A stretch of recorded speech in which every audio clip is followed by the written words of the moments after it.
മാനുകളും മയിലുകളും നൃത്തം ചവിട്ടുന്ന ഈ മാലിന്യ തീരം നമ്മെ വല്ലാതെ ആഹ്ലാദഭരിതനാക്കുന്നു. ഇത് നമ്മുടെ നാട്ടുരാജ്യം തന്നെയോ? മഹർഷേ, എന്തേ പോലെ അത് അങ്ങോട്ട് നോക്കൂ. അതൊരു ആശ്രമ കന്യകയല്ലേ? അതോ അപ്സരസോ? അവളെ ഒരു വണ്ട് വല്ലാതെ ശല്യം ചെയ്യുന്നല്ലോ. ഈ തപോവനത്തിലും സ്ത്രീക്ക് പീഡനമോ? പടച്ച തമ്പുരാനെ, വണ്ട് എന്ന് വെച്ചാൽ ലജ്ജാതി വണ്ട്. അതോ 2-3 10-40 വണ്ട് കൂടിയിട്ടല്ലേ ഒരു പെണ്ണിനെ പീഡിപ്പിക്കുന്നത്? നശിപ്പിച്ച് ചോദിക്കാനുണ്ടോ? 10-40 വണ്ട് കൂടെ പിന്നെ നശിക്കൂലേ? എന്റെ അബ്ദുക്ക, നിങ്ങൾ ഇതിനകത്ത് മഹർഷിയ അല്ലാതെ മുസ്ലിയാരല്ല. മാപ്പിള ഭാഷ പറഞ്ഞ് നാടൻ വെറുതെ കൊളാക്കരുത് കേട്ടോ. കുമാര, അനക്ക് ഇതായത് കുറച്ച് വർഗീയത കൂടുതലുണ്ട്. എടോ, കലാകാരന്മാരെ തമ്മിൽ വർഗീയത പാടില്ല. മലബാറിൽ ഏത് മഹർഷി ജനിച്ചാലും ഇങ്ങനെ പറയുള്ളൂ. അപ്പൊ അബ്ദുക്ക ഈ നാടകം കൊളമാക്കാൻ തന്നെ തീരുമാനിച്ചു അല്ലേ? അതുകൊണ്ടല്ലേ പച്ച മലയാളത്തിൽ ഈ അബ്ദുക്ക പറഞ്ഞ എനിക്ക് സന്യാസി മഹർഷിയൊന്നും വേണ്ട, ഞാൻ ദുഷ്യന്തനായിക്കോളാം. ആയിക്കോട്ടെ, കെട്ടിക്കോളൂ. പക്ഷെ നാടകത്തിന്റെ പേര് മാറ്റേണ്ടി വരും. എന്ത്? ദുഷ്യന്തന്റെ സുന്നത്ത് കല്യാണം എന്നാക്കേണ്ടി വരും. അത് ശരി. അപ്പൊ സംവിധായകൻ വരാണ്ട് റിഹേഴ്സൽ തുടങ്ങിയല്ലേ? അതിനാര് തുടങ്ങി? സംശയമുള്ള ഭാഗങ്ങൾ ഞങ്ങൾ വെറുതെ പറഞ്ഞു നോക്കിയതല്ലേ. എന്റെ ഷർട്ട്. ഒരു സംവിധായകന്റെ വികാരം നിങ്ങൾ മനസ്സിലാക്കണം. ഓ, അത്ര വികാരമുള്ള സംവിധായകൻ ഓളോടെ എന്താണ്ടോളെ പേര്? സൗന്ദല. ആ സൗന്ദല. അവൾ ഇതുവരെ എത്തിയില്ലേ? അവൾ എത്തിയിരുന്നെങ്കിൽ ഇവിടെ കാണൂലേ? നിങ്ങളുടെ വായനോട്ടം സഹിക്കാൻ പറ്റാണ്ടായിരിക്കും അവള് വരാതിരുന്നത്. അതിനെങ്ങനെയാ അവളിവിടെ വന്നു കഴിഞ്ഞ ഒരുമാതിരി ഗ്രഹിണി പിടിച്ച കുട്ടികൾക്ക് ചക്കൂട്ടാൻ കുട്ടിയെ പോലെ എല്ലാരും നോക്കിയിരിക്കണേ. ഞാൻ അപ്പഴേ പറഞ്ഞല്ലേ ചക്കക്കൂട്ടാന്റെ കാര്യം. മനുഷ്യന് പ്രൈവറ്റ് ആയിട്ട് സ്വകാര്യ ഡയലോഗ് പോലും പറഞ്ഞു കൊടുക്കാൻ പറ്റില്ല. എന്ത് ചെയ്യും? ഞാൻ ഈ മോന്തയ്ക്ക് കുത്തകുത്തില്ലേ? അവന്മാരെ അനൗൺസ്മെന്റ് കഴിഞ്ഞ് വന്നില്ലേ? അതിനാ അർക്കീസ് കുറുപ്പോനെ റേഷൻ കടന്ന് വിട്ടിട്ട് വേണ്ടേ? ആ സുന്ദരേശ്വരി ഇതുവരെ എത്തിയില്ലേടാ? ഇല്ല മുതലാളി, അവൻ നാടകത്തിന്റെ അനൗൺസ്മെന്റുമായിട്ട് പോയിരിക്കുക. എന്റെ അമ്മയുടെ ഒരു അനൗൺസ്മെന്റ്. കുറെ നാടകക്കാർ ഇറങ്ങിയിട്ടുണ്ട്. നീ എന്നെ കാണാതെ അവനോട് കടയിൽ കയറരുന്ന് പറഞ്ഞേക്ക്. ആ കാരണം കൊണ്ടാ. നീയേ അത് തൂക്കി കൊടുത്തിട്ട് കുമാരോട് ഞാൻ വരണ്ടെന്ന് പറ. ആ, നമുക്ക് ആ പാട്ടൊന്നും നോക്കാം. പോട്ടെ, സാറിന് ക്ഷമിച്ചാല്. സോറി പറഞ്ഞൂടെ? കുമാര, നിന്നെ അന്വേഷിച്ച് മുതലാളി കടയിലേക്ക് പോയിട്ടുണ്ട്. പാപ്പി, ഒരു മിനിറ്റ്, ഞാനിപ്പോ വരാം. എന്താണത്? ദുഷ്യന്തൻ. ചെറ്റെ, അവന്റെ ഒരു രാജാപ്പാട്ട്. നിനക്കൊക്കെ വേണ്ടി എത്ര നേരം ഞാൻ കാത്തിരിക്കണോടാ? അത് മുതലാളി, ഞാനത് അവിടെ. എടാ, ഈ കെട്ടർ നിനക്ക് വാടകയ്ക്ക് വന്നപ്പോ എന്താ കണ്ടീഷൻ പറഞ്ഞിരുന്നത്? മുതലാളിയുടെ വീട്ടിൽ നിന്ന് ആരെ വന്നാലും വെയിറ്റ് ചെയ്യാതെ ഫ്രീ ആയിട്ട് കട്ടിങ് ആൻഡ് ഷേവിംഗ് ചെയ്തു തരാന്ന് എന്നിട്ട് നീ തോന്നിയാസം കാണിക്കുന്നത്? അഭ്യാസം കാണിക്കാതെ മര്യാദക്കാണെങ്കിൽ ഇവിടെ കഴിയാം. അല്ലെങ്കിൽ ചവിട്ടി പുറത്താക്കും ഞാൻ. അവന്റെ അമ്മൂമ്മയുടെ ഒരു നാടകം കളി.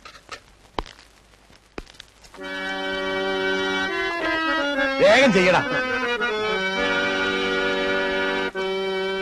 ആരുണി ഭദ്രേ താപസകന്യ ആശ്രമമേതെന്ന് ചൊല്ലു. അല്ല, ആശിപ്പതെന്തെന്ന് ചൊല്ലു. ഒരു വീക്കണ്ടെങ്കിലേ അത്ര നീട്ടണ്ടല്ലേ? നീട്ടണമെന്നല്ല, താനിനി തുടങ്ങാൻ വേണ്ട. ഇത് ഒപ്പനയല്ല, ബാലെ ബാലെ. ഇങ്ങടുതാ, ഞാൻ പാടിത്തരാം. ആരും നീ ഭദ്ര കേക്ക്.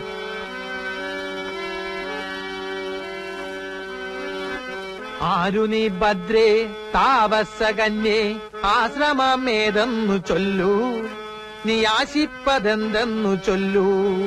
അബ്ദുക്ക, ആരി കുമാരൻ. ഞങ്ങൾ നിക്കണോ പോണോ? സ്കൂൾ മാഷുമാരാ, സ്ഥിരം പറ്റിയാരാ. പോയിട്ട് വരുമ്പോ കടുപ്പത്തിലൊരു ചായ. ഓ, അല്ല, രണ്ടാക്കും ചായ തന്നെയല്ലേ? അതെ, കടി ആവശ്യമുള്ള എന്താന്ന് ചേർത്തോളി, എന്നെ കാത്തക്കണ്ട. റിഹേഴ്സൽ ഉണ്ടെങ്കിൽ കട പൂട്ടായിരുന്നില്ലേ അബ്ദുക്ക? എന്ത് ചെയ്യും? ആർട്ടിസ്റ്റുകൾക്ക് ചായ കൊടുക്കണ്ടേ? ബച്ചോപ്പ് നമ്മളതിലായി പോയില്ലേ? പിന്നെ നിങ്ങൾ സ്ഥിരക്കാരായതുകൊണ്ട് മുടക്കണ്ടെന്ന് വിചാരിച്ചു. 4 ചായ. ഇരിക്കി മോനെ, കടിയെടുത്തോളിട്ടോ. ഈ നാടകം കാണുവാൻ നല്ലവരായ എല്ലാ നാട്ടുകാരെയും ഞങ്ങൾ സ്വാഗതം ചെയ്തുകൊള്ളുന്നു. ഈ ക്യാമ്പിലേക്കല്ലേ ഞാൻ മുതലാളി. വിശേഷം മൈക്ക് ഓണാണ്ട. ഞാൻ മുതലാളിയെ കണ്ട് ലീവ് എടുത്തേച്ചു വരാം. നിങ്ങൾ പൊയ്ക്കോ. സുന്ദരേശ വേഗം വന്നം. വിട്ടോ. എങ്ങോട്ടാ? അനൗൺസ്മെന്റ് തീർന്നിട്ടില്ല. ലീവ് ഒന്നും നീട്ടി കിട്ടിയില്ല. എംബോക്കി, ഈ കട നിന്റെ തന്തയുടെ വകയാണോടാ? തോന്നുമ്പോ വന്ന് കയറാനും ഇറങ്ങിപ്പോവാനും. ഞാൻ ശമ്പളം തരുന്നതേ ഇവിടെ പണിയെടുക്കാനാ, നാടകം കളിക്കാനല്ല. നിന്നിനി വേണ്ട വേറെ ആളെ വെച്ചു. മുതലാളി, തൊഴിലും കലയും ഒരുമിച്ച് കൊണ്ടുപോകുന്ന ഒരു കലാകാരന്റെ ബുദ്ധിമുട്ട് മുതലാളി മനസ്സിലാക്കി. അതാ പറഞ്ഞത്, ഇനി നീ കടയിൽ നിന്ന് ബുദ്ധിമുട്ടണ്ട, നാടകം മാത്രം കളിച്ചാ മതി. കുറെ അലവലാദികൾ ഇറങ്ങിയിട്ടുണ്ട് നാടകം പറഞ്ഞ് ബുദ്ധിമുട്ടിക്കാൻ. നാടകത്തെ പുച്ഛിക്കരുത് മുതലാളി. നാടകം എന്റെ പെറ്റമ്മയും റേഷൻ കട എന്റെ പോട്ടമ്മയുമാണ്. എനിക്ക് രണ്ടും ഉപേക്ഷിക്കാൻ പറ്റില്ല. അധികം നിന്ന് വാചകം അടിച്ചാ നിന്റെ അണ്ണാക്കിൽ ഞാൻ 12 ഒരു ഒഴിക്കും. മണ്ണെണ്ണ വേണ്ട മുതലാളി, പഞ്ചാര. വിശ്വംബരാ, നീ ഇടിച്ചു കയറി ഒരു തൊഴിലാളി വഞ്ചകനാകരുതടാ. നിനക്ക് പുഴയിൽ ചീഞ്ഞ തൊണ്ടുവായിരുന്ന നല്ല അന്തസ്സുള്ളൊരു പണി ഉണ്ടായിരുന്നല്ലടാ. അവിടുത്തെ നാറ്റം പോരാഞ്ഞതാണോടാ നീ ഇവിടെ വന്ന് അതിനും അഴിഞ്ഞു നാറിയ റേഷനരി വാരുന്നത്? നീ ഇത്ര അതപ്പതിച്ചതാണ് ഞാൻ കരുതിയില്ലടാ. നീ ഇറങ്ങി പോടാ തെണ്ടി. പണി എടുക്കല്ല, വീടി പറഞ്ഞിട്ടാ പോലെ.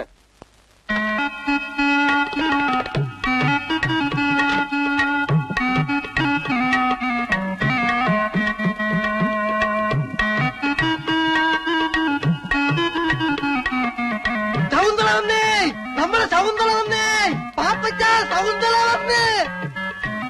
അമ്മ എന്നെ മനസ്സിലായില്ലേ? ഞാനാ സുന്ദരേശൻ. കഴിഞ്ഞ പ്രാവശ്യം വന്നപ്പോ അമ്മാവിന് തെറുപ്പ് പിടി, സൗന്ദര്യക്ക് അമ്മ ആപ്പിള് വാങ്ങി തന്നില്ലേ? സുന്ദരേശൻ. സൗന്ദര്യ ഞാൻ കാത്തിരിക്കാനും മോളെ, നമുക്ക് അങ്ങോട്ട് എന്റേതാ ചായക്കടാ. ആയിക്കോട്ടെ. അയ്യോ പതുക്കെ ഇറങ്ങണേ. അമ്മ മോള് ഇവിടെ കുത്തിരി, അച്ഛൻ അവളോടും പോയി കുത്തിരിത്തോളൂ. മോള് ഇവിടെ തന്നെ കുത്തിരി. ഞാൻ ചായ ഒക്കെ കൊണ്ടു തരട്ടോ. ബീഡിയൊക്കെ സ്റ്റോക്ക് ഉണ്ടല്ലോ. ആപ്പിള് നമുക്ക് വാങ്ങിക്കട്ടെ. അയ്യോ ചായ വേണ്ട, ശവു പാലേ കുടിക്കത്തുള്ളൂ. 2 ഗ്ലാസ് പാലെടുക്കും, അല്ലെങ്കിൽ വേണ്ട 3 ഗ്ലാസ് എനിക്കൂടെ ചേർത്തത്. പാല് കുടിച്ചാൽ സൗന്ദര്യം കൂടുന്നാ പറയണേ. എന്നാ ഒരു 2 ബക്കറ്റ് പാല് മേടിച്ച് കുടിക്കടാ, ഇത്തിരി മനുഷ്യകോലം വെക്കട്ടെ. ചാരല്ലേ എന്റെ ഷർട്ട് ചീത്തയാവും. ഇവനിട്ടിരിക്കുന്ന എന്റെ ഷർട്ട് മുണ്ടുവാ. കുമാരാ അയ്യേ പതാ പതാ പതാ പതാ. പോയാ ഇപ്പൊ മുഴുവനകത്തേക്ക് പോയി. എന്നാ സൗന്ദര്യ മോളെ പാല് കുടിക്കേ. ഞാൻ പാല് മാത്രമായിട്ട് കുടിക്കാറില്ല. എന്നാ പാലിനകത്തൊരു മുട്ട വെട്ടി ഒഴിച്ച് തരട്ടെ? ആ മുട്ട വെട്ടിട്ട് കൊടുക്കാൻ എന്റെ ബാപ്പ ഇവിടെ കൊണ്ടുവച്ചിട്ടുണ്ടോ? മോളെ ചായപ്പൊടി നമ്മളതാ. ഈറ്റയ്ക്ക് ചെല്ലും ചെലവും കൊടുത്ത് റിഹേഴ്സൽ നടത്തുന്നതും നമ്മൾ തന്നെയാണ്. ഇന്നാലോ ഒരു 10 വയസ്സിന്റെ ഉപകാരമില്ല എന്ന് പേർക്കുണ്ട്. ആ ബോർഡ് വിലയൊക്കെ നോക്കിയാണ്. അത് വൈറ്റ് വാഷ് ചെയ്തൊന്നുമല്ല, ഈറ്റകളും നക്ക കണക്കേറ്റി വെച്ചാണ് ഞാനേ. ഇവരോട് ഒരു 10 വയസ്സ് എനിക്ക് കിട്ടാൻ പോലില്ല. പിന്നെ ചോദിക്കും കരം കൊടുക്കുന്ന എന്തിനാണ്? കലനോടുള്ള മൊഹബത്ത് തന്നെ. പിന്നെ സൗന്ദര്യം പോലുള്ള ആളുകളായിട്ട് സഹകരിച്ച് കളിക്കുന്ന സന്തോഷം ഉണ്ടല്ലോ. ഏത് ഞാൻ പറഞ്ഞു മനസ്സിലായിട്ട് നോക്ക്. പാലെടുത്ത് കുടിക്കേ. ഏടാ കുമാര ബായി നോക്കി കണ്ട പ്ലേറ്റേക്ക് 2 പയർത്ത് കൊടുക്കേ.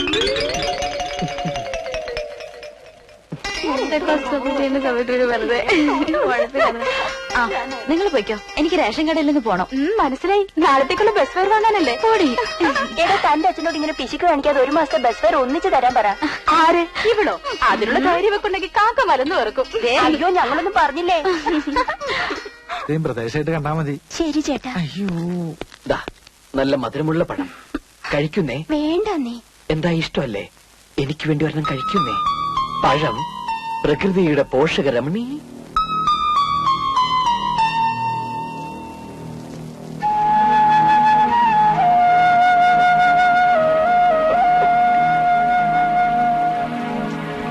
എടാ കുമാര കള്ള, സൗന്ദര്യ പയം കൊടുക്കാൻ വേണ്ടി ഈ നിന്നാണ് നമുക്ക്. അതും 2 പയർക്കാൻ വേണ്ടി എടുത്താ പിന്നെ കൊല ഇങ്ങോട്ട് എടുത്തോളൂ. പോട് ഞാൻ എടുത്ത് കൊടുത്തോളാം. മോളെ അത് കുറിച്ച് അകത്തും പുറത്തുള്ള റിഹേഴ്സൽ വേണ്ട, നീ ക്യാമ്പിലേക്ക് പോയിക്കോ, ഞാൻ അങ്ങോട്ട് വന്നോളാം. കളയടാ അത്.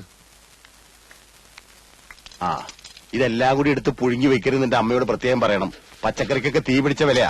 അതിന്റെ അടിയിലൊരു പൊതിയുണ്ട്, റേഷനരി അടിച്ചു വാരിയതാ കോഴിക്ക് കൊടുക്കാൻ. ആ പൊടി വാറ്റി കളഞ്ഞാ വേണമെങ്കിൽ കഞ്ഞിയും വെക്കാം. അച്ഛനൊന്നും മിണ്ടാതിരിക്കാമോ? മനുഷ്യർക്ക് കേൾക്കട്ടെടി കേൾക്കട്ടെ. അനാവശ്യമായിട്ട് കാശ് ചെലവാക്കി കളയാത്ത കൊണ്ടാ ഞാൻ ഈ കാണുന്നതൊക്കെ സമ്പാദിച്ചത്. പിന്നെ പഞ്ചസാര ഞാൻ കട കൂട്ടി വരുമ്പോ കൊണ്ടുവരാം. പൊക്കോ. ഈ മണ്ണെണ്ണ പാത്രം ഇങ്ങനെ തുറന്നു വെച്ചാൽ അത് മുഴുവൻ ആവിയായിട്ട് പോകൂലേ? അതൊന്ന് വേഗം തൂക്കി കൊടുത്തിട്ട് എടുത്ത് മൂടി വെക്ക്. ചെല്ലേ. എവിടെ പോയി കിടക്കും സത്ത് കെട്ടത്? പാപ്പച്ചനാണോടെ? അല്ല വിശ്വംഭരനാ. ആ എന്റെ പശുവിനെ കണ്ടോ നീ? പാപ്പച്ച രാവിലെ കൊണ്ടുപോയതാ. ഇത്രയും നേരമായിട്ട് അവനെയും കാണാനില്ല, പശുവിനെയും കാണാനില്ല. ചേർത്തയുടെ പശുവിനെ ആ കുമാരന്റെ വീട്ടിൽ കെട്ടിയിട്ടുണ്ടെന്ന് അവന്റെ അമ്മ പറഞ്ഞു. പാപ്പച്ചനാണെങ്കിൽ ഏതോ നാടകം വഴിയിട്ട് കവലെ കിടന്ന് കറങ്ങുക. എന്റെ ഈശോ മറിയ ഔസേപ്പേ, ഇന്നവന്റെ മുട്ടുകാലി തല്ലി ഒടിച്ചിട്ട് വേറെ കാര്യമുള്ളോ? ഇന്ന് പോയിട്ട് നാളെ തിരിച്ചു വരാന്ന് പറഞ്ഞ ഒരു ബുദ്ധിമുട്ടുള്ള കാര്യല്ലേ? അതുകൊണ്ട് ഇന്നിവിടെ തങ്ങിയാൽ അതിനോട് ലോഡ്ജും കാര്യങ്ങളൊന്നും ഇല്ലല്ലോ. അടുത്ത ആഴ്ച ഒരു പ്രശ്നമില്ല. ഇനി നമ്മളെ പറയാൻ താമസിക്കുന്നേ. അതെന്താ? എന്റെ ഖദീജ കുട്ടി പ്രസവിക്കാൻ പോവല്ലേ? കാമഡി. ഏത് പാതരാത്രിയിൽ എത്ര പെണ്ണുങ്ങളെ വിളിച്ചോണ്ട് ചെന്നാലും എന്റെ അമ്മ ഒന്നും പറയില്ല. അതെന്താ സുന്ദര? അമ്മ മരിച്ചു പോയില്ലേ? ഇതാ ഞാൻ അച്ഛനോട് പറഞ്ഞത്, ഈ ഒറ്റക്കളിക്ക് പോണ്ടെന്ന്. എന്റെ മോൾ എവിടെ നാടകത്തിന് പോയാലും അവിടെ താമസ സൗകര്യം നോക്കുന്ന ഡയറക്ടറാ. എന്നാ നമുക്കൊരു പണിയില്ല, നമുക്ക് നേരെ പാപ്പച്ചന്റെ വീട്ടിലേക്ക് കൊണ്ടുപോകാം. അയ്യോ അവിടെ സൗകര്യം കുറവാണേ. ഉള്ള സൗകര്യം മതിയല്ലേ? അയ്യോ അത് മാത്രമല്ല, പാപ്പച്ചന്റെ അമ്മ. സുന്ദര വേണ്ട. എന്താ അമ്മയ്ക്ക് ഇഷ്ടമല്ലേ? അമ്മയ്ക്ക് ഭയങ്കര ഇഷ്ടാ. നാടകം മാത്രല്ല, നാടകക്കാരി. ചിലപ്പോ ഒരാഴ്ചയൊക്കെ താമസിപ്പിച്ച അമ്മ വിടുള്ളൂ. എടാ പാപ്പച്ച, അമ്മ എടാ എണ്ണം കെട്ടവനെ, ഇതിനെങ്ങാണ്ട് കൊണ്ട് കെട്ടിട്ടിട്ട് അവന്റെ അമ്മേരെ നാടകം അഭിനയിക്കാൻ പോയിരിക്കുക. ഇങ്ങനൊരു മുടിഞ്ഞ സന്തതി എന്റെ വയറ്റിൽ പിറന്നല്ലോ മാതാവേ. അമ്മേ, ഒരു നാടക സംവിധായകനായി എന്നെ വെറും ഒരു ചാണം വാരൽ തൊഴിലാളിയായിട്ട് കാണരുത്. പാപ്പി, എന്റെ വായിലിരിക്കുന്നത് കേൾക്കരുത്. വെട്ടി വിഴുകാനേ വന്നവരുടെ 3 നേരം പുഴുങ്ങി വെച്ചിട്ടുണ്ട്. ആ ഏതാടാ അവള്? ഹീറോനി. ആര്? ഹീറോനി. അതാണ് നിന്റെ പേര്? ഇവിടെ കണ്ടിട്ടൊരു വാശപ്പശകന്റെ ലക്ഷണം ഉണ്ടല്ലോ. എടാ പാപ്പി, ഞാൻ പറഞ്ഞില്ലാന്ന് വേണ്ട. ദേ ഇവളുടെ കൂടിയ കാലം നീ അഴിഞ്ഞാടിയ നിന്റെ മുട്ടിയാണല്ലോ. പിടിക്കറേറ്, പിടിക്കടാ. നടക്കണ വീട്ടിൽ കുമാരാ ഇന്നത്തെ ഒരു രാത്രിയിൽ ഈ കോടാലിനെ നിന്റെ വീട്ടിൽ അഡ്ജസ്റ്റ് ചെയ്യടാ. അഡ്ജസ്റ്റ് ചെയ്യാം, പക്ഷെ ഈ രാത്രി നീ നിന്റെ വീട്ടിൽ തന്നെ കിടന്ന് ഉറങ്ങണം.